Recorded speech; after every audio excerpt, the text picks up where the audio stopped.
সেন্টারে সকলকে স্বাগত জানাই। আজকে আমরা যে অনাক্রমতার লাইফ সায়েন্সে যেটা পড়ছিলাম সেটা হচ্ছে দ্বিতীয় পার্ট। আজকে এই দ্বিতীয় পার্টে দেখি আমরা কি পড়বো। যে অ্যান্টিজেন যদি বলা হয়, এর আগের দিনে তো পড়া হয়েছিল অ্যান্টিজেন মানে হচ্ছে অধিবিষ। অ্যান্টিজেন এখানকার থেকে সব থেকে বেশি হচ্ছে কোশ্চেন আসে। বিসিজির তোমার পুরা নাম কি, তারপরে এইডস এর হচ্ছে পুরা নাম কি। তো এগুলো হচ্ছে পুরা নামগুলো হচ্ছে ভেরি ভেরি ইম্পর্টেন্ট। কোন রোগের তোমার চিকিৎসায় ব্যবহার হয়, এইচআইভির পুরা নাম কি, এগুলো আছে।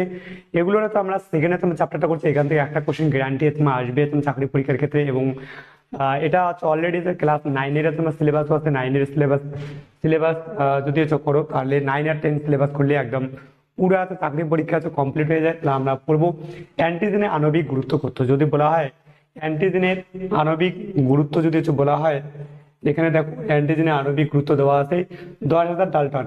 এই যদি বলা হয় 10,000 তোমার ডাল্টন যদি কম হয় তাদের বলা হয়, তাদের তোমার ধ্যান রাখা দরকার হ্যাপটেন আছে বলা হয়। এগুলো হচ্ছে কি বলা হয়, এদের ফলে তোমার যদি 10,000 ডাল্টনের নিচে হয় তাহলে অ্যান্টিবডি উৎপন্ন হবে না। অ্যান্টিবডি উৎপন্নের জন্য সব থেকে নিম্নতম যদি বলা হয় যে তার আণবিক গুরুত্ব কত হওয়া দরকার, তাহলে বলবো 10,000 ডাল্টন। এপিটোপ কাকে বলে? এপিটোপ হচ্ছে বলবো অ্যান্টিজেন যে নির্দিষ্ট অংশের সঙ্গে অ্যান্টিবডি সংযুক্ত থাকে। অ্যাকচুয়ালি অ্যান্টিজেনের যে নির্দিষ্ট অংশের সঙ্গে অ্যান্টিবডি যুক্ত থাকে আর অ্যান্টিজেনের সঙ্গে অ্যান্টিবডি যুক্ত থাকে সেই জায়গাটাকে বলা হয় এপিটোপ হচ্ছে কি বলা হয়। হ্যাপটেন কি একটু আগে বললাম, হ্যাপটেন মানে হচ্ছে যে সমস্ত অ্যান্টিজেনের আণবিক গুরুত্ব 10,000 ডাল্টনের কম, এরা প্রবেশ করলে দেহে অ্যান্টিবডি উৎপন্ন হয় না, তাই এদেরকে বলা হয় হ্যাপটেন বলা হয়। Very very important. কোন প্রকার অ্যান্টিবডি রক্তে সব থেকে বেশি পরিমাণে থাকে? বলবো অ্যান্টিবডি বলতে বোঝানো হয় যেমন একটা দেশের পক্ষে সেনাবাহিনী যে হিসাবে কাজ করে, ঠিক তেমনি ভাবে আমাদের শরীরে বলবো যে অ্যান্টিবডি যে আছে, অ্যান্টিবডি সেনাবাহিনী রূপে কাজ করে। কোনো রোগ জীবাণু যদি আমাদের শরীরে প্রবেশ করে, এই অ্যান্টিবডি সে তাকে বাধা দেয়, প্রতিক্রিয়া সৃষ্টি করে এবং রেসপন্স করে তাদের সঙ্গে অ্যান্টিজেনকে মারতে সাহায্য করে। তো এই প্রকার অ্যান্টিজেন যদি বলা যায় অ্যান্টিবডি যদি বলা যায় 5 প্রকারের হয়, তাহলে কোন প্রকার অ্যান্টিবডি রক্তে সব থেকে বেশি থেকে? বললাম IgG। এটা ভেরি ভেরি ইম্পর্টেন্ট, তো ধ্যান রাখা দরকার। পরের কোশ্চেনে যদি তোমার দেখা যায় কোন প্রকার অ্যান্টিবডি রক্তে বেশি থাকে, তো কোন প্রকার অ্যান্টিবডি সব থেকে বেশি রক্তে বেশি থেকে? আইজিজি অ্যান্টিবডিকে কি বলা হয়? তো আইজিজি অ্যান্টিবডিকে বলা হয় ম্যাটারনাল অ্যান্টিবডি, অর্থাৎ আদর্শ অ্যান্টিবডি বলা হয়। ম্যাটারনাল অ্যান্টিবডি বা বলা হয় আদর্শ অ্যান্টিবডি বলা হয়। কোন প্রকার অ্যান্টিবডি ব্যাকটেরিয়া এবং ভাইরাসকে ধ্বংস করে? আইজিজি। এটি আমাদের সব থেকে রক্তে বেশি থাকে। এইটা কি বলা হয়? ফ্যাগোসাইটোসিস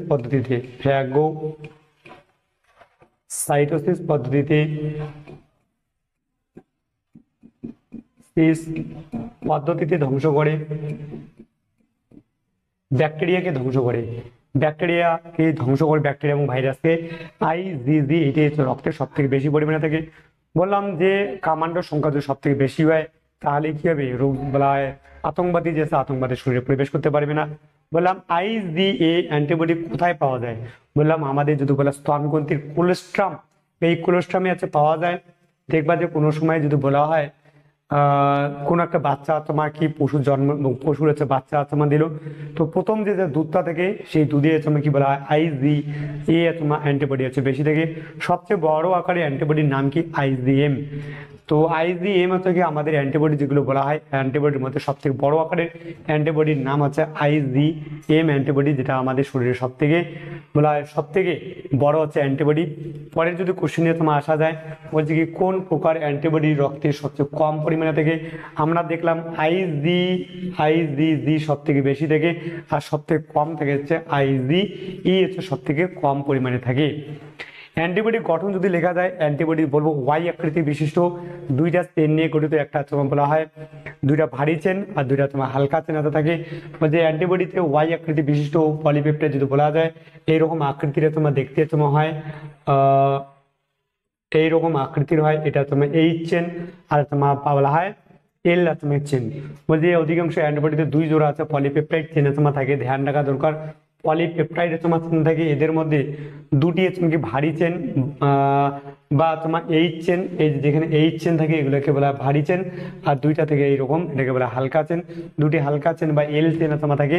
ভারী চেন 400টির বেশি অ্যামাইনো অ্যাসিড থেকে, এবং যদি বলা হয় হালকা তোমার চেন, হালকা চেনের 200টির মতো তোমাকে বলা হয় অ্যামাইনো অ্যাসিড তোমার থাকে। 4টি পেপটাইড চেন পরস্পরকে এইটাতে ডাইসালফাইড বন্ড দ্বারা গঠিত। কোন সালফাইড ধ্যান রাখা দরকার, এটা ইম্পর্টেন্ট, যে ডাইসালফাইড বন্ড দ্বারা তোমাকে যুক্ত তোমাকে থাকে।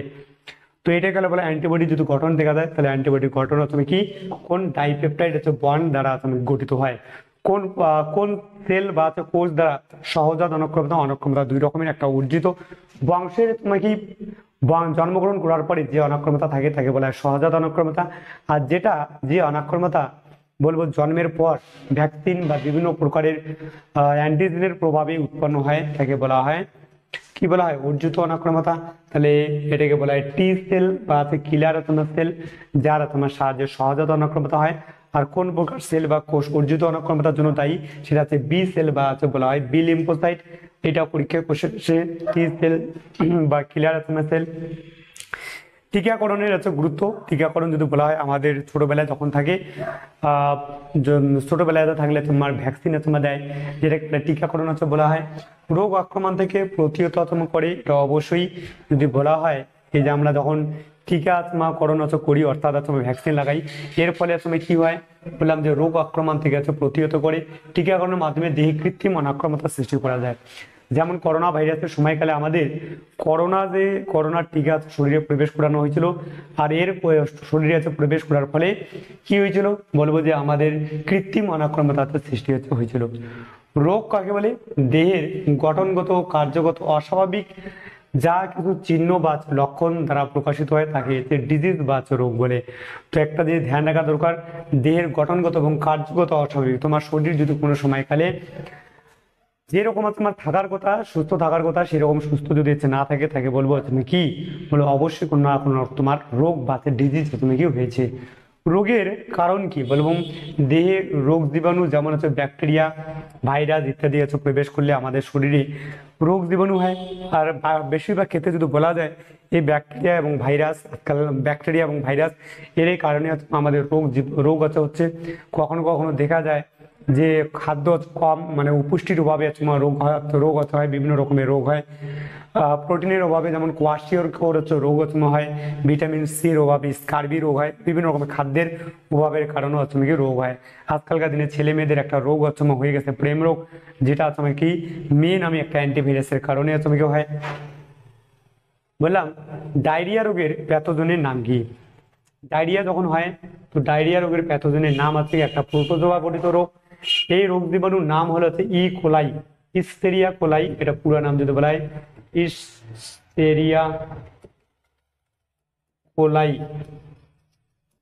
কোলাই বলবো একটা কি, এটা হচ্ছে প্রোটোজোয়া ঘটিত কি রোগ। এই রোগ কিসের মাধ্যমে ছড়ায় বললাম, ডায়রিয়া যদি বলা হয় মাছির মাধ্যমে ছড়ায়, সেটা ধ্যান রাখা দরকার। ম্যালেরিয়া রোগের রোগ জীবাণুর নাম কি, ম্যালেরিয়া যদি বলা হয়, এটা পরীক্ষায় বারবার আসে, স্টার মার্ক লাগাও, যে ম্যালেরিয়া রোগের রোগ জীবাণুর নাম আছে প্লাজমোডিয়াম। এই প্লাজমোডিয়ামের অনেক প্রকার আছে, প্লাজমোডিয়াম ভাইভাক্স, প্লাজমোডিয়াম ফ্যালসিফেরাম। তো এটা হচ্ছে প্লাজমোডিয়াম এদের বলা হয় স্ত্রী অ্যানোফিলিস মশা, এই যে জায়গাটা ভেরি ভেরি ইম্পর্টেন্ট। ম্যালেরিয়া রোগের বাহক যদি বলা হয়, বাহক কাকে বলে, যার মাধ্যমে কোনো রোগ জীবাণু বহন করে এবং সেই রোগ জীবাণুর একটি বলা হয় জীবনচক্র তার দেহে যদি তোমার পরিপালিত হয় তাকে বলা হয় বাহক বলা হয়। ম্যালেরিয়া রোগের একটি উপসর্গ যদি বলা হয়, কাঁপুনি দিয়ে চমকে জ্বর আসবে এবং ঘাম দিয়েছে জ্বর ছিঁড়ে যায়, এটা হচ্ছে ম্যালেরিয়া রোগের একটা থেকে লক্ষণ। ডিপথেরিয়া রোগের যদি বলা হয় রোগ জীবাণুটার নাম কি, ডিপথেরিয়া রোগের রোগ জীবাণুটার নাম আছে কোরি ব্যাকটেরিয়াম ডিপথেরি, কোরি ব্যাকটেরিয়াম ডিপথেরি, এটা হচ্ছে ডিপথেরিয়া রোগের রোগ জীবাণুর নাম। ডিপথেরিয়া রোগের লক্ষণ কি বললাম, মাথার যন্ত্রণা প্রচুর পরিমাণে হয়, সঙ্গে সঙ্গে মুখ থেকে দুর্গন্ধ বের হয়। যদি ডিপথেরিয়া রোগ হয় তোমাকে চিনতে লাগবে কি করে, প্রচুর পরিমাণে মাথা ব্যথা হচ্ছে, সঙ্গে সঙ্গে গলা ব্যথা, শ্বাসকষ্ট, কোনো সময় ঢোক গিলতে যদি অসুবিধা হয়, এইরকম পদ্ধতি বলা হয় এটাকে বলবো হচ্ছে ডিপথেরিয়া রোগের তোমার হচ্ছে কি লক্ষণ। ডিপিটি, ডিপথেরিয়া পার্টুয়েটিস টিটেনাস, এই ভ্যাকসিন প্রয়োগ করলে এই রোগ আতঙ্কে সারানো যায়। একটা ছোঁয়াচে রোগের নাম লেখো, বললাম ডিপথেরিয়া একটা হচ্ছে ছোঁয়াচে রোগ, তাহলে ডিপথেরিয়া একটি কোন ধরনের রোগ? ছোঁয়াচে রোগ। নিউমোনিয়া রোগের রোগ জীবাণুটার নাম কি? ডিপ্লোকক্কাস নিউমোনি নামক হচ্ছে ব্যাকটেরিয়া ঘটিত রোগের রোগ, যেটা থেকে বলা হয় নিউমোনিয়া রোগে তুমি কি হয়? শ্বাসকষ্ট তোমাকে দেখা যায়। রোগের রোগ জীবাণুটার নাম আছে ডিপথেরিয়া। ডিপ্লোকক্কাস নিউমোনি, এই রোগের ফলে শ্বাসকষ্ট হচ্ছে প্রচুর পরিমাণে হয়। বাচ্চাদের দেখবে, বাচ্চাদের শ্বাসকষ্ট হচ্ছে বেশি হয়, নিউমোনিয়া রোগ হচ্ছে হয়। নিউমোনিয়া রোগের বলছি কি, নিউমোনিয়া রোগের একটি উপসর্গ লেখো, বললাম শ্বাসকষ্ট দেখা যায়, জ্বর, মাথা ব্যথা আছে দেখা যায়, এটা হচ্ছে কি নিউমোনিয়া রোগের একটা উপসর্গ। টিটেনাস রোগ জীবাণুর নাম কি? তাহলে ক্লস্ট্রিডিয়াম টিটেনি, এটা হচ্ছে টিটেনাস যদি বলা হয় টিটেনাস রোগের একটা আছে রোগ জীবাণু। টিটেনাস রোগের লক্ষণ বা উপসর্গ লেখো। টিটেনাস রোগ রোগে শরীর ধনুকের মতো কি ভাঁজ হয়ে যায়, এটা থেকে চিনতে লাগবে যে এটা আছে টিটেনাস, মানে কি বলো টিটেনাস রোগ। আসবো যক্ষা রোগের রোগ জীবাণুটার নাম কি? যক্ষা রোগের রোগ জীবাণুর নাম আছে মাইকোব্যাকটেরিয়াম টিউবারকুলোসিস। মাইকোব্যাকটেরিয়াম টিউবারকুলোসিস এই রোগ বলা হয়, এর জন্য হচ্ছে কি বলা হয় রোগ অথবা হয়। এই রোগ জীবাণুটি রবার্ট কফ 1880 সালে আবিষ্কার করেন। যক্ষা রোগের লক্ষণ যদি বলা হয়, বহুদিন ধরে কাশি ও কাশির সঙ্গে রক্ত আসলে বলবো এটা যক্ষা রোগ।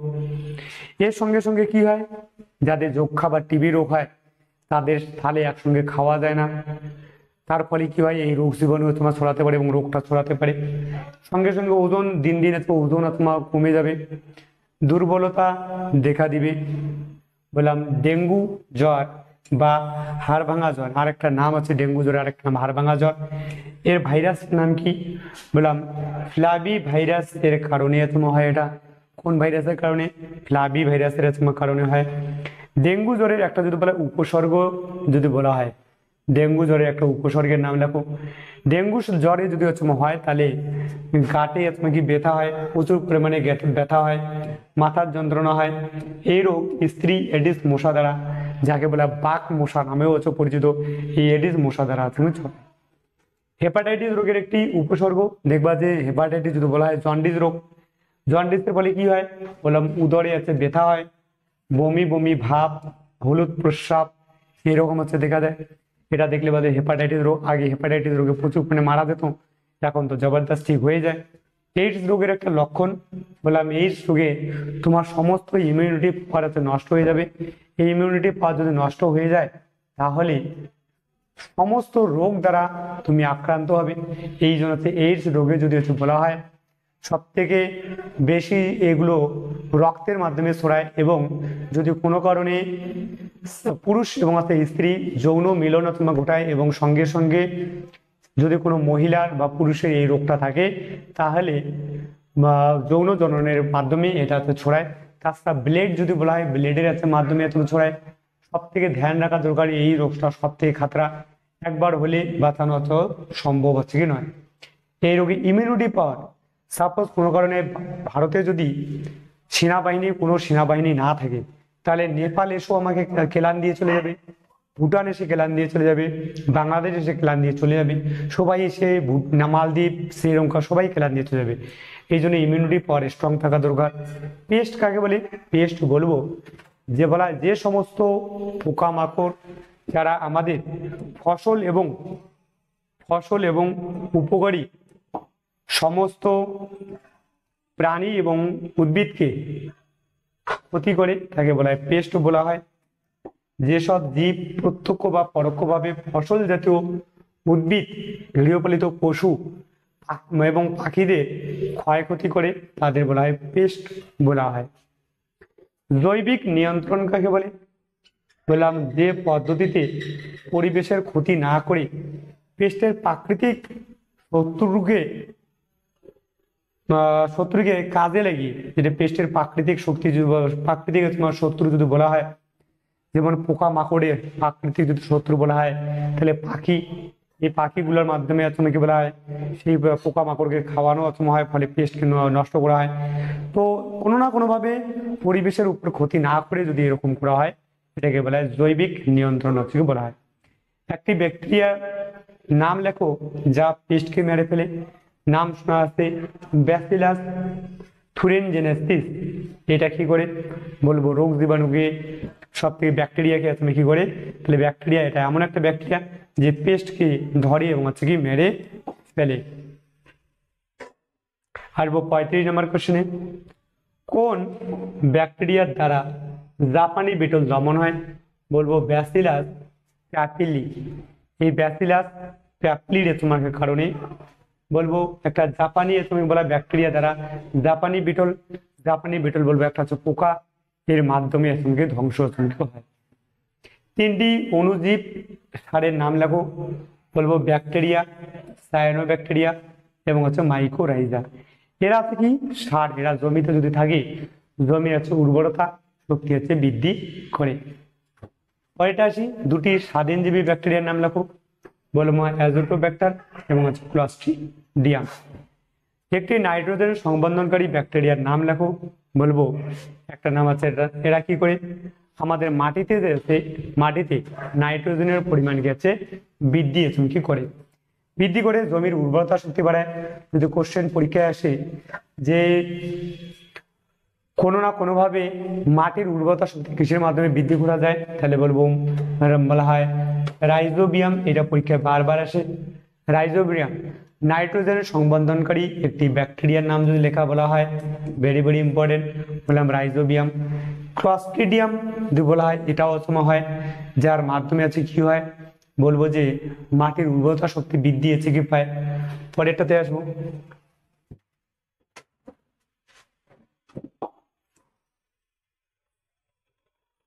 রাইজোবিয়াম নামক মিথজীবী ব্যাকটেরিয়া কোথায় দেখা যায়?